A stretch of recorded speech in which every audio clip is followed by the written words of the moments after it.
নমস্কার, আমার নাম শেখ আয়ান। আমি শিক্ষক দিবস উপলক্ষে একটি ছড়া বলছি। শিক্ষক দীননাথ মণ্ডল।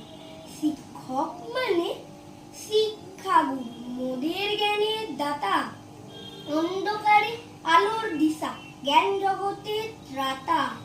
শিক্ষক মানে সবুজ মাঠে মোদের খেলার সাথী, মোদের রাতে দিলেন তিনি বিশ্ব জয়ের বাতি।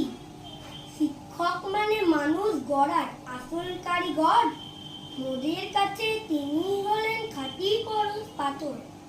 শিক্ষক মানে মোদের কাছে সুখ দুঃখের বন্ধু, বিশ্ববাসীর প্রাণে তিনি মণিমুক্তার সিন্ধু। শিক্ষক মানে নিয়ম নীতি, মেরুদণ্ড সোজা, চলার পথে উড়িয়ে দেওয়া আদর্শেরই ধ্বজা। নমস্কার।